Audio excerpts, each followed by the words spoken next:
Saudara-saudara, last but not least, ini pertemuan terakhir, pertemuan ke-9. Dalam pertemuan terakhir kan saya bicara mengenai kalau project management itu banyak dibantu tools. Apakah Scrum juga dibantu tools? Ya, banyak sekali tools untuk dipakai untuk menggunakan Scrum supaya lebih efektif. Ya, bisa dalam bentuk aplikasi di handphone ada, aplikasi yang di PC juga ada. Anda bisa bekerja secara kolaboratif. Tapi ada juga yang lebih memilih menggunakan manual. Ya, dengan cara menggunakan Scrum board atau board-board yang lain ditempel di sekitar tempat mereka melakukan Scrum untuk meningkatkan gairah, untuk meningkatkan rasa kebersamaan, untuk meningkatkan motivasi. Nah, oleh karena itu Anda akan membutuhkan banyak sekali template-template kecil yang bisa Anda pakai agar prosesnya berjalan dengan baik. Pertama, template yang Anda butuhkan kan pertama kali adalah tadi itu product backlog, begitu ya. Di dalam program backlog itu biasanya Anda memerlukan sebuah template untuk menyatakan apa saja yang dibutuhkan, produk-produk apa saja, fitur-fitur apa saja, service-service apa saja yang dibutuhkan oleh banyak user. Itu kita jejerkan di situ ya, dijejerkan. Mau pakai post-it boleh, mau pakai aplikasi juga boleh. Setelah kita jajarkan, kita perkirakan untuk menyelesaikan itu time-nya berapa lama maksimum. 2 hari, 14 hari, 1 hari, 3 hari. Dan sebelah kanan dikasih tahu yang namanya company value. Seberapa penting produk itu bagi perusahaan. Ya, apakah nilai 100 itu artinya penting sekali, atau 50 setengah penting, atau 10 bisa tidak begitu penting, ditunda juga tidak apa-apa. Tapi company value itu akan menentukan mana yang akan didahulukan. Tentu saja yang akan didahulukan biasanya adalah hasil perkalian antara waktu mengerjakannya dengan relatif value-nya kepada perusahaan. Itu template pertama misalnya Anda butuhkan.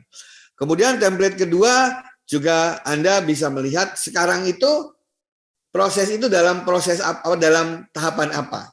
Dalam tahapan masuk ke to-do list ya yang ada di sprint, sedang dijalanin atau sudah selesai. Nah, itu kita bandingkan antara actual time dengan yang sudah diplankan tadi. Ya, kalau sesuai dengan waktu ya warnanya hijau, tapi kayaknya kalau terlambat udah ada kuning, kalau terlambat banget dikasih warna merah. Itu template yang diperlukan juga.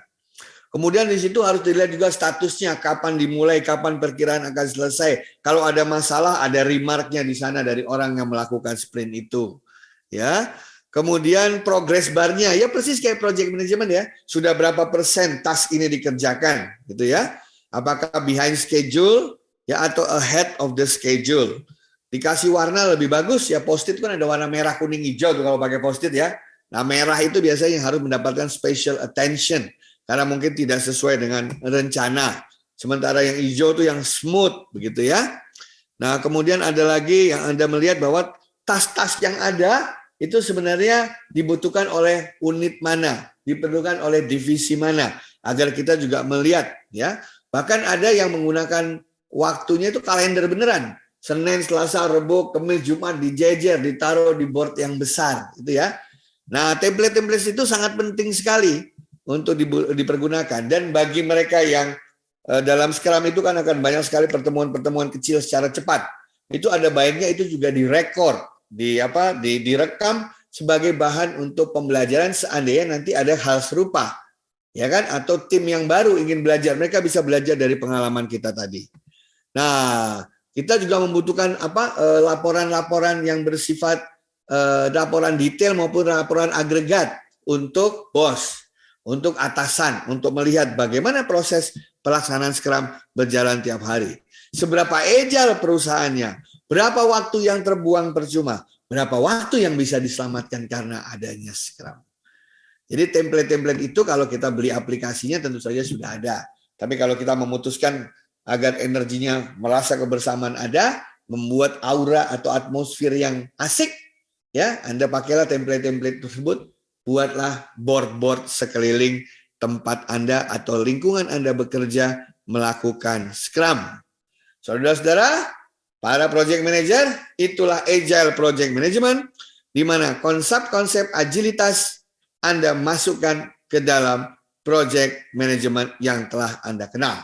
Apakah Anda menggunakan project management body of knowledge dari PMI, ataukah Anda menggunakan Prince2, atau apapun yang lain, masukkanlah prinsip-prinsip Agile tersebut ke dalam project Anda. Sehingga Anda memiliki yang namanya Agile Project Management. Terima kasih.